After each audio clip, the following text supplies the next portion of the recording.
তৃতীয় খলিফা ওসমান রাদিয়াল্লাহু তাআলা শহীদ হয়েছে। কোরআন শরীফের উপর রক্তের দাগ আছে, আছে না নাই? কোরআন শরীফ সংরক্ষিত অবস্থা আছে, রক্তের দাগ। প্রসাম যেমন নাপাক, রক্ত সেই রকম নাপাক। কি বাজান, ঠিক নেবে ঠিক? হযরত ওসমান রাদিয়াল্লাহু তাআলাকে যারা শহীদ করছে, একদলে করছে না করে নাই? যারা করছে তাদের নাম ময়কার, নয়কার, ফয়কার। আর একটু জোরে কন, আর একটু জোরে কন। এরা কি? জোরে কন। আসেনি মুনাফিক? না না, সমাজে নাই। জোরে কন, আসেনি মুনাফিক? ভাই জানাই যে আল্লাহর কোরআনের মধ্যে সোনা মুনাফিকুন আছে, আছে না? মুনাফিকুন, মুমিনুন আসেনি? মুনাফিকুন আছে, মুমিনুন, কাফিরুন আসেনি? মুনাফিকের কি চরিত্র পড়িয়ে দেখ, মুমিনের কি চরিত্র পড়িয়ে দেখ, কাফেরের কি চরিত্র পড়িয়ে দেখ। আমি আল্লাহ জানাই দিছি। হযরত ওসমান রাদিয়াল্লাহু তাআলাকে হত্যা করিয়া গেছে হযরত আলীর কাছে। আমার দিকে তাকাই থাকেন। হযরত আলী কারমুল হুজুর কাছে যাই, হুজুর ওসমান তো শহীদ হয়ে গেছে, কিন্তু হেরাই কিন্তু শহীদ করছে। ওসমান শহীদ হয়ে গেছে। হযরত আলী কও, আপনি তাড়াতাড়ি বয়াত নেন, আপনি তাড়াতাড়ি বয়াত করেন, আপনার নেতৃত্বে ওসমান হত্যার বিচার হবে। হযরত আলী নবীজির স্বাস্থ্য ভাই, অপর দিকে জামাতা। কি বলেন, ঠিক নেবে ঠিক? আমার দিকে তাকাই থাকেন আমার ভাইরাং। হযরত আলী কারমুল হুজুর সাদা মাটা মানুষ। আল্লাহর নবী বলেন, আমি হইলাম দানের শহর, ওই শহরের দরজা হইল আমার আবু বকর। আমি হইলাম বীরত্বের শহর গো, ওই শহরের দরজা হইল আমার ওমর। আমি হইলাম লজ্জার শহর, ওই শহরের দরজা হইল আমার ওসমান। আমি হইলাম এলেমের শহর, ওই শহরের দরজা হইল হযরতে আলী। সাইডজনের সাইডে সার্টিফিকেট। নবীজি বলেন, আমি হইলাম দানের শহর, দরজা হইল আবু বকর। আমি হইলাম বীরত্বের শহর, দরজা হইল হযরত ওমর। আমি হইলাম লজ্জার শহর গো, ওই শহরের দরজা আমার ওসমান। আমি হইলাম এলেমের শহর, ওই শহরের দরজা হইল আমার হযরত আলী। হযরত আলী সাদামাটা মানুষ বয়াত করা শুরু করছে। হযরত আলীরে বয়াত করার কাজে লাগাই দিয়া এই মুনাফিকের গ্রুপ আবার চলে গেছে হযরত আমিরে মুয়াবিয়ার কাছে। কি বলেন, ঠিক নেবে ঠিক? আমিরে মুয়াবিয়ার কাছে গিয়া বলে, হুজুর আপনার কাছে আমরা আসছি, ওসমান হত্যার কিন্তু বিচার হয় নাই। বুঝতেছেন তো? ওসমান হত্যার বিচার হয় নাই। আমিরে মুয়াবিয়াকে ডাক দিয়া বলে, ওসমান হত্যার বিচার না করিয়া হযরত আলী বয়াত করতেছে। কত বড় সাহস! প্রিয় মুসলমান ভাইরা ভালো করে বুঝবেন, উলামা ইকরাম তো বুঝাই ফেলাইছে। ডাক দিয়ে বলেন, উনি ওসমান হত্যার বিচার করে না, কেমনে বয়াত করে? বয়াত করতে হেরাই তো পরামর্শ দিচ্ছে। ঠিক নেবে ঠিক? জোরে বলেন। যখন উনি এই ওসমান রাদিয়াল্লাহু তাআলা হত্যার বিচার না করিয়া উনি যখন বয়াত করা শুরু করছে, এ দ্বারা আমরা মনে করি ওসমান হত্যার সাথে হযরত আলীও জড়িত থাকতে পারে। জোরে কন নাউজুবিল্লাহ। কথা বুঝছেননি? কথা বোঝা গেছে? আল্লাহ হযরত আমির মুয়াবিয়ার কাছে বলে, আপনি তাড়াতাড়ি করিয়া হযরত আলীকে নিষেধ করেন, সে জানি বয়াত করে না। আপনার নেতৃত্বে ওসমান হত্যার বিচার কার? আমির মুয়াবিয়ার নেতৃত্বে ওসমান হত্যার বিচার হবে। হযরত আলী আর আমির মুয়াবিয়ার সাথে একটু ঝগড়া লাগাই দিয়েছে। আমার দিকে চান, কি লাগাই দিয়েছে? অন্তর্দ্বন্দ্ব। ওই মানুষ এখন বুঝি নাই। কি বাজান, আছে না নাই? জোরে কন। ওই সময় নবীর যুগে, সাহাবীদের যুগে ছিল, বর্তমানে বুঝি নাই। জোরে কন। দুইজনের মধ্যে অন্তর্দ্বন্দ্ব লাগাই দিয়েছে। এইটা রোম সম্রাট জানতে পারছে। রোমের সম্রাট জানতে পেরে কয়, এইবার পাইছি। লাগা ইল্লাল্লাহ জায়েজ নাই। আছে না আমার সমাজে? বল তাবলীগ ভালো না, বল নারায়ে তাকবীর শব্দ খারাপ, বল অমুক পিসাব খারাপ, বল অমুকে দালাল। ঠাস ঠাস কথা বলতে তো সময় লাগে না। কি বাজান, কথা সত্য না মিথ্যা? জোরে কন। লাগছে না লাগে না? জোরে বলেন। লাগাইতে আছে একদল যেন আর এক দলের সাথে মেলতে না পারে, তাইলে প্রভুত্ব থাকবে না। হযরত আমিরে মুয়াবিয়ার এই ঘটনা শুনতে পাইছে রোম সম্রাট। রোম সম্রাট শুনতে পাই এই তাড়াতাড়ি করে চিঠি লেখছে আমিরে মুয়াবিয়ার কাছে। আমিরে মুয়াবিয়া গো, কোনো চিন্তা করবেন না, আপনার কোনো চিন্তা করা লাগবে না। হযরত আলীর সাথে অন্তর্দ্বন্দ্ব হয়েছে, আপনি আলীর বিরুদ্ধে লাগেন। জোরে কন নাউজুবিল্লাহ। আলীর বিরুদ্ধে লাগেন, যত সৈন্য লাগে, যত টাকা লাগে আমি পাঠাই দেব। এইরকম একটা অফার যদি আমার দিতে দেখতেন কাইলে করাইতে পাইকারি আরে লাগাই দিতাম, অমুক হুজুর ভালো না, ওনার যোগ্যতা কি আছে? আমরা বক্তারা শুরু করে দিছি, ওনার যোগ্যতা কি আছে? অমুকে ওয়াজ করে হার যোগ্যতা কি আছে? অমুক মাদ্রাসার প্রিন্সিপাল ওনার যোগ্যতা কি আছে? অমুকে সুপারিনটেন্ডেন্ট ওনার যোগ্যতা কি আছে? অমুকে তাফসির করে হার যোগ্যতা কি আছে? আপনার যোগ্যতা মাপার জন্য পাঠায় নাই, আপনার ওয়াজ আপনি করেন, সমাজের মধ্যে ফিতনা করতে পারবেন না। আপনি আলাদাভাবে কথা বলেন, কি বলেন ঠিক না বেটি?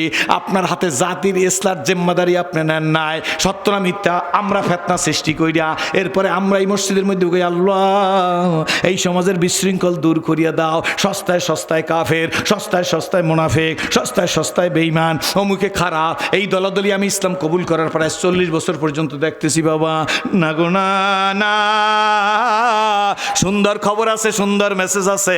আমিরে মুয়াবিয়ার কাছে যখন রোম সম্রাট এই চিঠিটা পাঠাইছে, আমিরে মুয়াবিয়া চিঠিটা পড়ে এই দেখে হযরত আলীর বিরুদ্ধে লাগতে বলছে।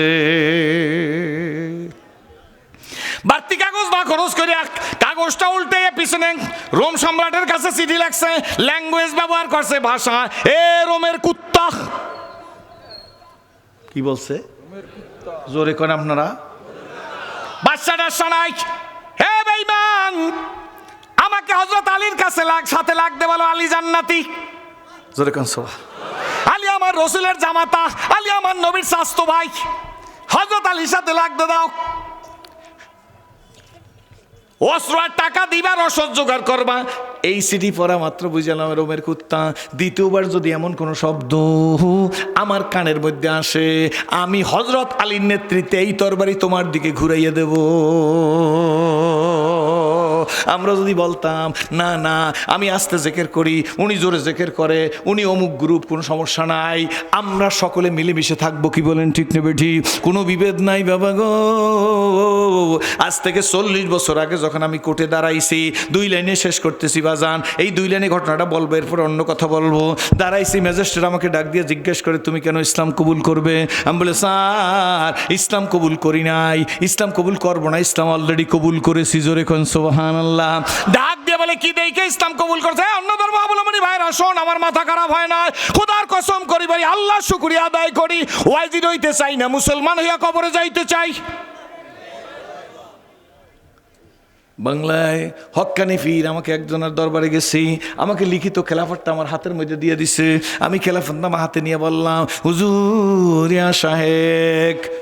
হুজুর আমার দিকে তাকাই বলছে, আমি বলছি, হুজুর কিছু মনে করবেন না, খেলাফত কি জরুরত নেই হায়, মুসলমান হোনে কে লিয়ে জরুরত হয়। আমি খেলাফত চাই না, আপনি আমার দোয়া করেন আমি যেন মুসলমান হইয়া কবরে যাইতে পারি। আমি ওয়াজিন সাহেব ওয়াজ করতে আসি, আমি প্রধান বক্তা, আমি আর কারোর দিকে চাই না, আমি কারোরে সালাম দিতে চাই না। অভ্যাস আছে না নাই? জোরে বলেন। আমি কেউরে সালাম দিতে চাই না, সবাই আমার সালাম দেবে, আমি প্রধান বক্তা। আমি বক্তা হইছি, মুসলমান হইতে পারি নাই, কি বলেন ঠিক নেবে ঠিক? কারণ তোমার নবী বাজারে যাই তো ডিউ টু সালাম, শুধু মানুষকে সালাম দেওয়ার জন্য, আর তুমি সালামের জন্য ওয়েট করো। তোমার সাথে নবীর জীবনের কোনো মিল নাই। এসেছিলে যেদিন কেঁদেছিলে তুমি, হেসেছিলে দুনিয়ার সবে, আবার এমন জীবন তুমি করো হে গঠন, মরিলে হাসিবে তুমি কাঁদিবে ভুবন। সংক্ষেপ কথা বলার পরে আমাকে ম্যাজিস্ট্রেট ডাক দিয়ে জিজ্ঞেস করে, তুমি কি দেখে ইসলাম কবুল করলে? আমি বললাম, স্যার আমি আমার পাড়া প্রতিবেশী মুসলমানদের আচার ব্যবহারে সন্তুষ্ট হয়েছি, বিভিন্ন সময় ইসলাম ধর্মের বই পুস্তক পড়ে জানতে পেরেছি আল্লাহ এক, বিশ্বনবী মুহাম্মদুর রাসূলুল্লাহ সাল্লাল্লাহু আলাইহি ওয়াসাল্লাম আল্লাহর প্রেরিত পয়গম্বর, সুতরাং নবীজির উম্মত হিসাবে আল্লাহকে ডাকার ক্ষমতা আমারও আছে। সেই হিসাবে আমি ইসলাম কবুল করে আসছি, কোর্টে অনুমতি দিতে চাই। ম্যাজিস্ট্রেট কলম চাবে আর মুস্কি মুস্কি হাসতেছে, আমাকে ডাক দিয়ে বলে, তুমি কোরআন শরীফ পড়তে পারো? আমি বল, স্যার আমি দেইকে পড়তে পারি না, 40 বছর আগের কথা, তখন কোরআন আমি টাচ করি নাই। ডাক দিয়ে বলে, তাইলে তুমি যে কোরআন শরীফে আয়াত বলো শুনছি লোকের কাছে, কেমনে বললাম? স্যার আমি ইমামের পিছনে নামাজ পড়ছি, আমি মুখস্থ করিয়ে ফেলাইছি 40টা হাদিস, সেহেল হাদিস ক্লাস 10 ছিল, আমি তা পড়ছি। তুমি কোনো বলতে পারো কে জান্নাতি কে জাহান্নামী? আমি বলছি তা বলতে পারি না। আল্লাহ বইলে দিয়েছে তা বলতে পারি। কোথার থেকে বলবো? আমি বলছি, স্যার কোরআন থেকেই বলবো। ম্যাজিস্ট্রেট অ্যাস্টনিশ হয়ে গেছে, ডাক দিয়ে বলে, কে জান্নাতি জানে তা তুমি বলতে পারো? হোয়াই নট স্যার, কেন পারবো না? চতুর্দিকে কোনো লোক, বলো তুমি কে জান্নাতে যাইবে, কিসের কারণে জান্নাতে যাইবে? আমি বলছি, স্যার তখনকার যেভাবে বলছি সেইভাবে বলি। স্যার কে জান্নাতে যাইবে আল্লাহ কোরআনে জানাই দিছে, কই বলো তুমি। আমরা স্যার আল্লাহ বলছে, ইন্নাল্লাযিনা আমানু ওয়া আমিলুস, কার কথা? কানাত লাহুম জান্নাতুল ফিরদাউসিন নুজুলা। কার কথা জোরে কন? আল্লাহ বলে নিশ্চয়ই ঈমান আনার পরে, আমি ব্যাসের সামনে বলতেছি সেই সময় অত সই শুদ্ধ না, যে ভাষায় বলছি সেই ভাষায় বলছি। স্যার আল্লাহ বলছে নিশ্চয়ই ঈমান আনার পরে যারা আমলে সলে করবে তাদেরকে জান্নাতুল ফিরদাউস দেওয়া হবে। ঠিক আছে নি? জোরে কোন ঠিক আছে নি? ডাক দিয়ে বলে এই তুমি কোথায় পাইছো? আমি বলে স্যার, কয় তুমি আয়াতের তর্জমা করতে পারো? আমি বলে স্যার অর্থ বলতে পারবো। কয় কি? আমি বলি নিশ্চয়ই ঈমান আনার পরে যারা আমলে সলে করবে তাদের জন্য জান্নাতুল ফিরদাউসের অঙ্গীকার। ম্যাজিস্ট্রেট কলম চাপায় ডাক দিয়ে বলে ছেলে একটা কথা বলি, আমলে সলে বলতে কি বোঝো? আমি বলে স্যার বিস্তারিত বুঝতে পারবো না, এখনো আমি ওই দিকে যাই নাই, কোরআন শরীফ তো হাতে ধরেই নাই, 40 বছর আগের কথা। স্যার আল্লামা শামসুল হক ফরিদপুরীর তফসিরে হক্কানি বাংলা পড়ছি, তফসির হক্কানির মধ্যে আল্লামা শামসুল হক ফরিদপুরী রহমাতুল্লাহ লিখছেন, এই আয়াতের তাফসির লিখছেন ঈমান আনার পরে আমলে সলের ব্যাখ্যা লিখছেন ফরজ ওয়াজিব সুন্নত মুস্তাহাবের উপর আমল করা লাগবে, হারাম মাকরুহ তাহরিম মাকরুহ তানজি গুনাহ থেকে বেঁচে থাকা লাগবে। এই গণ্ডির মধ্যে যারা থাকতে পারবে আল্লাহ বলেন তাদেরকে জান্নাতুল ফিরদাউসের গ্যারান্টার জোরে কোন সুবহানাল্লাহ গজ গজ করে লিখে দিয়েছেন। এরপর রুমের মধ্যে গেছি, রুমের মধ্যে যাওয়ার পরে নিজে ডাইকে নিছে ম্যাজিস্ট্রেট, কোন লোকজন নাই, নিজে একটা চেয়ারে বসা, আমার জন্য আর একটা চেয়ারে দিছে, বসতে চাই নাই বসাই দিছে। ডাক দিয়া বলে ছেলে আমি অনুমতি দিয়ে দিছি। আমি বলছি স্যার অনুমতি না দিলেও আমি মুসলিম, জোরে কোন সুবহানাল্লাহ। দুনিয়ার আইনের প্রতি শ্রদ্ধাশীল, আল্লাহর দরবারে আমি ইসলাম কবুল করেছি। ও বাবা গজারিয়ার মানুষ, ম্যাজিস্ট্রেটকে দেখি দুই চোখ দিয়ে দর দর করে পানি পড়ে। আমি বললাম স্যার আপনি কাঁদেন কেন? কয় কাঁদি না, তুমি আমার জন্য দোয়া করো, আমার বাবা মা দুনিয়ায় নাই, তুমি আমার জন্য দোয়া করো আমার আব্বা আম্মাকে যেন আল্লাহ পাক জান্নাতুল ফিরদাউস দিয়ে দেয়, তুমি আমার জন্য দোয়া করো। স্যার আপনি আমার জন্য দোয়া করেন। কয় বাবা তোমার জন্য আমি দোয়া করি। কয় না তুমি আমার জন্য দোয়া করো। আমি বল স্যার আমিও আপনার জন্য দোয়া করি, কিন্তু স্যার আমার পায়ের নিচে মাটি তো নাই। কয় তুমি কোনো চিন্তা করিও না, টাকা লাগবে, থাকার জায়গা লাগবে, যত যা কিছু লাগবে সব আমি ব্যবস্থা করে দেবো। আমি বলছি স্যার সেই জন্য আপনার সাথে এই কথা বলতেছি না, আমার পায়ের নিচে মাটি নাই বলতে আমার চতুর্দিকে শত্রু, তখন ইসলাম কবুল করার কারণে হত্যা করে ফেলাই দিতে পারে। আমার বাবা কোটি কোটি টাকার মালিক, হত্যা করার জন্য ঘোষণা দিয়ে দিছে, এই তোরা কি পারো না ঘাটটা ফালাই দিতে, যত টাকা লাগে আমি মোকাবেলা করব। আমি যখন বলতেছি স্যার আমার পায়ের নিচে মাটি নাই, ও যুবকেরা শোন, আল্লাহর উপরে কিন্ডাক বিশ্বাসে ঢালা প্রাচীরের মতো মাথা যেখানে সেখানে নত করবি না। ঠিক আছে নি? জোরে বলেন। যার তার কাছে মাথা নত করবো না, আমরা মুসলিম, জোরে বলেন আলহামদুলিল্লাহ। ডাক দিয়ে বললাম স্যার আমার পায়ের নিচে মাটি নাই, আমার শত্রু যে কোনো সময় আমাকে মেরে ফেলতে পারে। শেষ আমার বুকের উপর হাত দিয়ে বলেন ছেলে চিন্তা করিও না, তুমি তো বলছো তোমার সাথে আল্লাহ আছে, আমাদের সাথে কে আছে? এ যুবক আমি বইলা যাই অল্প সময়ের মধ্যে মোনাজাত দেব। বাবা মনে করতেছো চাকরি হয় না, ঘুষের টাকা জোগাড় করতে পারি না, কোনো চিন্তা করিস না, গভীর রাত্রে সম্পর্ক কর মালিকের সাথে। কার সাথে? জোরে বলেন। মালিকের সাথে গভীর রাত্রে সম্পর্ক করো, চোখের পানি ছেড়ে দিয়ে বলো মালিক তুমি আমার, আমি তোমার। আল্লাহর কসম করিয়া বলিব যুবক যা চেয়েছি বাবা এই রাত্র 12টায় মাহফিল শেষ হয়, বাড়ি যেয়ে ঘরের দরজায় আপনারা ডাক দেবেন মা বাড়ি আসছি। সেরাজি 40 বছরের জন্য মধ্যে বলতে পারে নাই ঘরের দরজায় বাড়িতে আসছি। আপনার আব্বুকে ডাক দিয়ে বলবেন আব্বু বাড়িতে আসছি। আমার 40 বছরের মধ্যে ঘরের দরজায় যে আব্বু বাড়িতে আসছি বলবার পারি নাই। কত দেশ বিদেশ থেকে হাদিয়া দে, কত হাদিয়া তো বানিয়ে যাই, বাড়িতে যাইয়া নিজের মাকে খাওয়াইতে পারি না, বাবাকে খাওয়াইতে পারি না।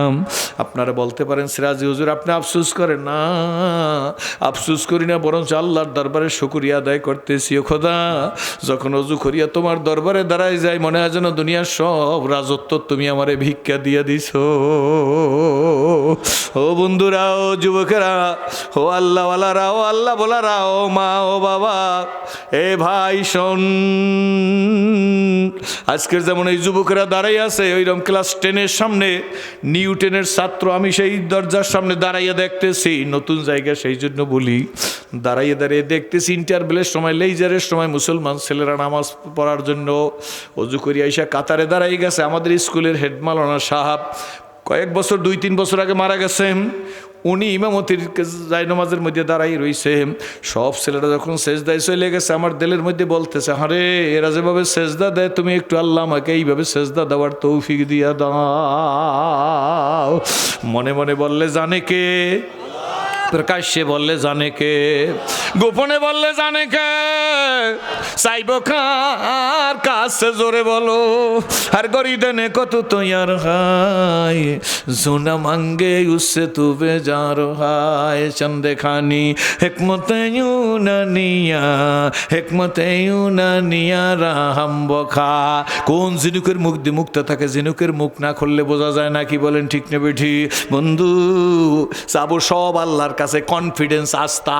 ব্যক্তির কাছে কিচ্ছু নাই, সব চাওয়া পাওয়া হবে আল্লাহর সাথে। কার সাথে জোরে বলেন? এ যুবক ওয়াদা দিয়া যা, খোদার কসম করে বলি যা চাবি তাই হবে। জোরে বলেন আল্লাহ মাহমিদ। নিজে পরীক্ষা করে দেখছি, দরজার সামনে দাঁড়াই, স্কুলের দরজা, টিনের ঘর, চৌকাটির উপর হাত দিয়ে বলছি, এরা যেভাবে তোমাকে সেজদা দেয়, তুমি আমাকে এইভাবে একটু সেজদা দেওয়ার তৌফিক দাও। বুঝি নাই লাইগে গেছে। কি হয়েছে? জোরে কোন লাইগে গেছে। লেইজার সার বাকি 4 পিরিয়ড করিয়া ছোট্ট করিয়া বলতেছি, বাকি 4 পিরিয়ড করিয়া যখন বাড়ির দিকে যাইতেছি, এক গাদা বই বগলের নিচে, বই নিয়ে সোজা রাস্তায় হাঁটতেছি, যাইতেছি, দেখি কারা যেন টুপি মাথায় দিয়ে সেজদায় ফরিয়া রইছে। চোখ ঘষি, ভুল দেখতেছি মনে হয়, না দেখি কত মানুষ সেজদায় ফরিয়া রইছে। পথের পাশে পুকুর, নাক মুখ ধুইছি, চোখ ধুইছি, চোখ দিয়ে আবার দেখি, হাঁটতেছি, দেখি চোখের পাতার মধ্যে কারা যেন সেজদায় ফরিয়া রইছে। শোন, কপাল যদি ভালো হয়, রাস্তার পাশে ছোট্ট থানকুনি পাতা খাইলেও বড় বড় রোগ ভালো হইয়া যায়। আর কপাল যদি খারাপ হয়, ভেলোর, মাদ্রাস, সিঙ্গাপুর নিয়ে গেলেও আব্বু কোনো লাভ হয় না। কি বলেন ঠিক নেবে ঠিক? কপাল যদি ভালো হয়, অল্প কথায় মানুষের জিন্দিগির পরিবর্তন হইয়া যায়। কপাল যদি খারাপ হয় আব্বু, 13 বছর আবু জেল নবীরে দেখছে, নবীর আঙ্গুলির ইশারায় সাত দ্বিখণ্ডিত হইছে। এরপরও আবু জেলের কপালে হেদায়েত লাগে নাই। আর 250 মাইল দূর থেকে, কত দূর থেকে সালমান ফার্সি 250 বছর বয়সের সময় আল্লাহর নবীকে খোঁজ করিয়া আবু আইয়ুব আনসারীর বাড়িতে দেখাই ইসলাম কবুল করিয়া ফলাইছে। জোরে কোন সুবহানাল্লাহ। হয়তো আমার কপাল ভালো ছিল মালিক, বাড়ি চলে গেছি বাবাজি, বই টেবিলের উপর ফিক মেরে ফালাই দিয়া ছাত্রদের অভ্যাস অনুযায়ী মাকে ডাক দিছি, মা ভাত দাও। মা বলে ভাত দিয়েই তো রাখছি। ভাতের লোকমা মুখে দিতেছি, কসম করিয়া বলি, কিন্তু ভাত দেখি না চোখে, চোখে দেখি কারা যেন সেজদায় ফরিয়া রইছে। ভাত খাওয়া হয়ে গেছে, ব্যাট নিয়ে খেলতে যাই, রাস্তা দিয়ে ব্যাট নিয়ে যাইতেছি, চোখের পাতার মধ্যে মাঠও দেখি না, খেলাও দেখি না, কারা যেন সেজদায় ফরিয়া রইছে। বুঝলাম না চোখে কেউ জাদু করছে নাকি। খেলাধুলা করিয়া ঘরে আসছি, সন্ধ্যার সময় হাত পাক মুখ ধুইয়া যখন পড়তে বসছি, বইয়ের অক্ষরের দিকে তাকাই দেখি বইয়ের অক্ষর দেখি না, দেখি চোখের মধ্যে কারা যেন সেজদায় ফরিয়া রইছে। আল্লাহ, রাত্র 12:30 পর্যন্ত এক বৈঠকে পড়াশোনা করার পরে মা ডাক দিয়ে বলে, রাতের খানা খেয়ে নাও। রাতের খানা খাইতে বসছি, লোকমা দিমুখে, কিন্তু চোখের পাতার মধ্যে দেখি কারা যেন সেজদায় ফরিয়া রইছে। চা যুবক, আল্লাহর কাছে চা। চাকরি হয় না, আল্লাহর কাছে চাও। মেয়ের বিবাহ হয় না, আল্লাহর কাছে চাও। মিথ্যা মামলার আসামি হয়েছে, আল্লাহর কাছে চাও। নির্যাতিত নিপীড়িত, আল্লাহর কাছে চাও। লাঞ্ছিত পদদলিত, আল্লাহর কাছে চাও। রিজিকের অভাব দূর হয় না, আল্লাহর কাছে চাও। সন্তান হয় না, আল্লাহর কাছে চাও। সব চাবো কার কাছে? হাত উঠে বলো কার কাছে? 2টা হাত উঠে বল কার কাছে? বন্ধু, হয়তো আমি বুঝাইতে পারলাম না, আমার বুঝাইবার যোগ্যতা নাই। রাত্রবেলা 12:30 সময় খানা খাইয়া বিছনায় শুইতে গেছি, ল্যাপটা টান দিয়ে গায়ে দিয়ে বিছনায় শুইতেছি, চক্ষুটারে বন্ধ করিয়া দেখি না, চোখের পাতায় দেখি কারা যেন সেজদায় ফরিয়া রইছে। কারো কাছে বলিও না। সকালবেলা উঠে পড়ছি, তারপরে স্কুলে গেছি, সব সময় দেখি 2 চোখের মধ্যে কারা যেন সেজদায় ফরিয়া রইছে। একদিন 2 দিন না, অনেক দিন চলিয়ে গেছে।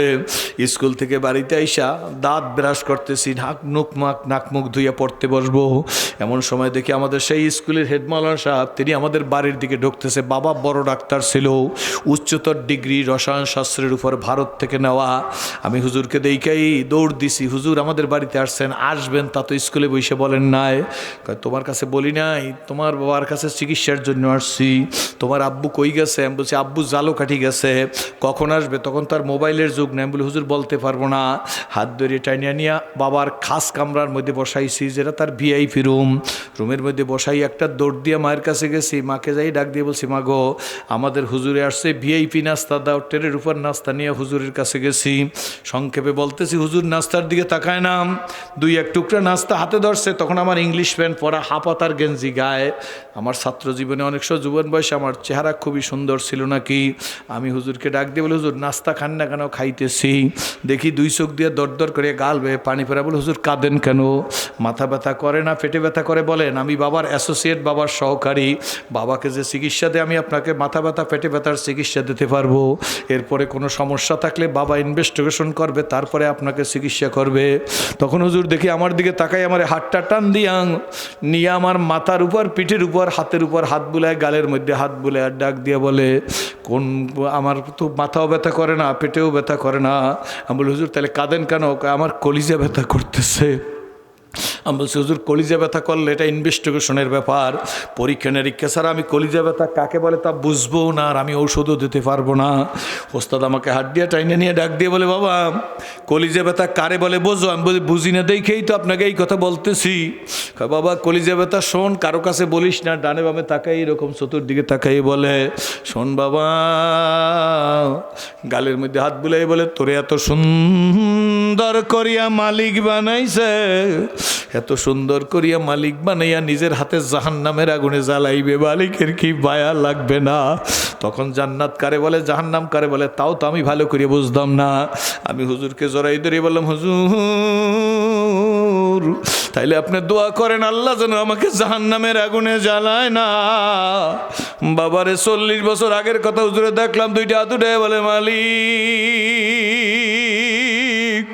আদর করিয়া মানুষ বানাইছো, মাবুদ গো ছেলেটারে কত সুন্দর করিয়া বানাইছো, ওরে তুমি জাহান্নামের আগুনে জ্বালাইবা, তোমার কি মায়া লাগবে না? বলে তো ফেলছে, ওই আগুনই আমার সিনার মধ্যে লাইগা গেছে। আজ আপনাদের সামনে বসে কথা বলতেছি বন্ধুরা রে, আল্লাহর পাগলেরা রে, আই যুবক তোর কি একটু আফসোস হয় না?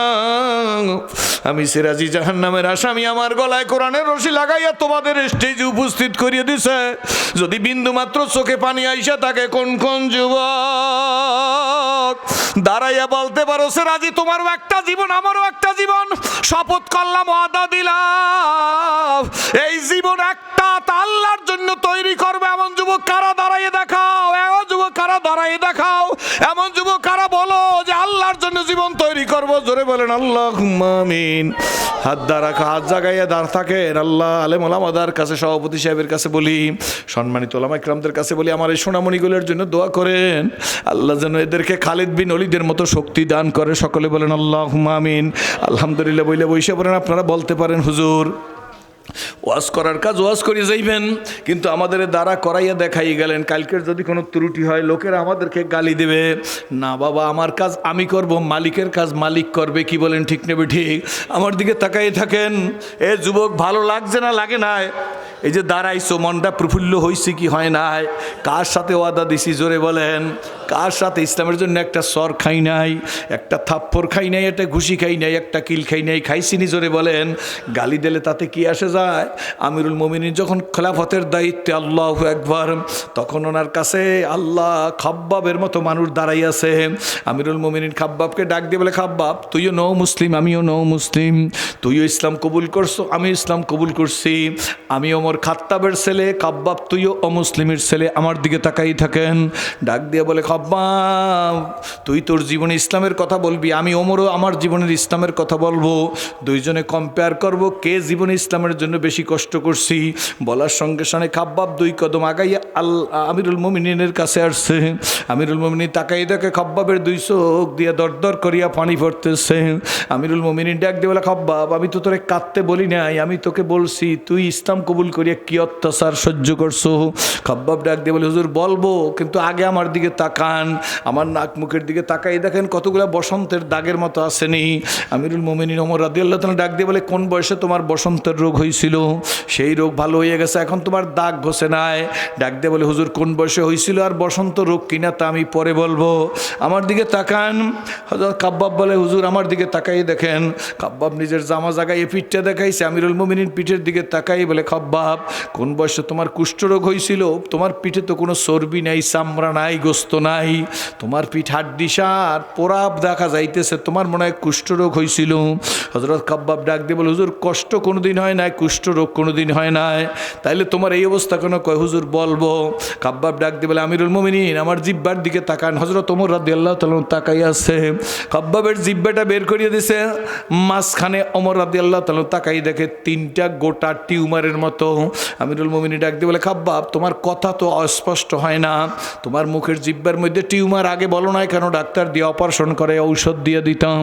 কাব্বাব ডাক দিয়ে বলে, আমিরুল মোমিনিন আমার এই দাগগুলা বসন্তের দাগ না, আমার কোনোদিন কুষ্ঠ হয় না যে পিঠের চামড়া চর্বি নাই, আমার জিহ্বার মধ্যে টিউমারও হয়েছিল না, কলেমা পড়ার অপরাধের কারণে আমার 2 হাতে 2 পায়ে শিকল লাগাইয়া জ্বলন্ত আংটা আগুনের উপরে আমাকে শীতভাবে শোয়াইয়া আমার বুকের উপর পাষণ্ড কাপের একটা পা দিয়া আমাকে সাইপা ধরছে, আমার পিঠের চর্বি জ্বলিয়া যাইতেছে, আবার কলিজায় সাত লাইগা গেছে।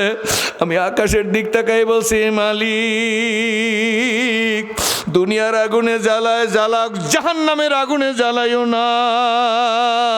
আমিরুল মোমিনিন আমি আল্লাহ আল্লাহ বলতেছি, এমন সময় মালিক আমার হাত দিয়া আমার তার নিজের হাতে লাঠি দিয়া টাস টাস করিয়া মুখের উপর বাড়ি দিছে, আমার নাক বুকের চামড়া ফাইটে গেছে, দাগগুলো আজও পর্যন্ত ঘষে না, এগুলা বসন্তের দাগ না।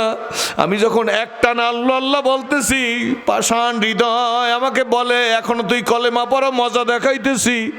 গরু ছাগলের মতো বাম হাত দিয়ে জিব্বাটারে টান দিয়া পাহাড়িয়া বাবলা কাটা, এখনো মুজদালেফার মাঠে সেই কাটা দেখা যায়, ছোট ছোট গাছ ধারালো কাটা। কাব্বাব ডাক দিয়ে বলে, ওই কাটা আমার জিব্বার মধ্যে একদিক দিয়ে ঢুকাই আর একদিক দিয়ে জোতার কাটার মতো বের করিয়ে নিছেন। আমিরুল মোমিনিন জিব্বার সেই ইনফেকশন ঘুষে গেছে, সেখান থেকে টিউমার বের হইতেছে, এমনি আর কোনোদিন টিউমার হয় না। আমিরুল মোমিনিন ডাক দিয়ে বলে, কাব্বাব আর বলিস না, আমি ওমরের জীবনের কথা তোর কাছে বলবো না, কারণ তোর কষ্টের সাথে আমার জীবনের কষ্টের কোনো মিল নাই, আমাকেও কেউ কষ্ট দিতে পারে না। আজকের আমরা জীবনে আর কোনো কষ্ট করি না আব্বু, একটা লাথিও খাই নাই। যদি জীবনে কোনোদিন আসে কষ্ট করার জন্য, ইসলাম ছাড়বেন না ধরবেন? জোরে কয় কে কে ওয়াদা দিতে পারেন জীবনে যত কষ্ট আসুক, নির্যাতন, নিপীড়ন, লাঞ্ছনা, বঞ্চনা, আল্লাহ ইসলাম ছাড়বো না? জোরে বলেন আল্লাহুম্মা আমিন। 2 হাত জায়গায় বলো, 2 হাত জায়গায় বলো, 2 হাত জায়গায় বলো আল্লাহুম্মা আমিন। আল্লাহ জীবন ইসলামের জন্য, মরণ হবে ইসলামের জন্য, জোরে বলেন আল্লাহুম্মা আমিন। আলহামদুলিল্লাহ বইলা হাত নামান বন্ধু। মাদ্রাসার 6টা ছেলের মাথায় পাগড়ি দিয়েছি, মনের কিছু আবেগ নিয়ে আপনাদের সামনে কথা বলছি। আল্লাহ ওদের জন্য দোয়া করবেন, যাদের থেকে, যাদের বুদ্ধিতে, যাদের পরামর্শ এই মাহফিল, তাদের জন্য দোয়া করবেন। আমি 40 বছরের মধ্যে ঘরে যাই মা ডাকতে পারি নাই, বাবা ডাকতে পারি নাই, আপনাদেরকে নিয়ে সবাই মিললে দোয়া করব, এই ছেলেদের জন্য দোয়া করব, মাদ্রাসার জন্য দোয়া করব। আল্লাহ আপনারা মা ডাকেন, বাবা ডাকেন, আপনাদের ভাগ্য ভালো, কিন্তু আমিও আজকের আপনাদের জন্য দোয়া করব, এই ছেলেদের শিক্ষার জন্য, এই মাদ্রাসার কল্যাণের জন্য। সিরাজি প্রমিস, সিরাজি ওয়াদা দিল আপনাদেরকে নিয়ে এক্ষুনি দোয়া হইবে। আল্লাহর একজন পাগল আমি চাই এই দেশে, যে আমি তাকে বাবার মতো মনে করব, আমি সিরাজি তাকে নিজের বাবার মতো মনে করিয়া দোয়া করব। এই লোকটার দ্বারাই বলবেন, হুজুর এই কোরআনের খেদমতের জন্য, আল্লাহর হস্তে এই কোরআনের খেদমতের জন্য, এই কোরআনের কিসের খেদমত? জোরে কন, কন না, জোরে কন। এই কোরআনের খেদমতের জন্য সিরাজি আমাকে বাবার মতো মনে করিয়া দোয়া করবেন, এই আশা নিয়ে একটা লোক বলেন যে হুজুর ইনশাল্লাহ এই প্রতিষ্ঠানের জন্য 50,000 টাকা দান করব। জোরে বলেন আল্লাহুম্মা আমিন। একটা আল্লাহর বান্দা, একটা প্রিয় মানুষ, আমি ওয়াদা দিলাম আমার বাবা মুসলমান হইলে যেইভাবে আমি দোয়া করতাম সেইভাবে তার জন্য দোয়া করব। একজন সিংহ পুরুষ আমি দেখতে চাই, কে পারবে যে সিরাজি হুজুর মাদ্রাসার লেখাপড়া, মাদ্রাসার পরিপাটি, মাদ্রাসার ছেলেদের আদব আখলাক, এই মাদ্রাসার শিক্ষকদের আদব আখলাক, এলাকার মানুষের ভালো ব্যবহার দেখা, আমি মাদ্রাসার ছেলেদের লেখা দেখা, মাদ্রাসার ছেলে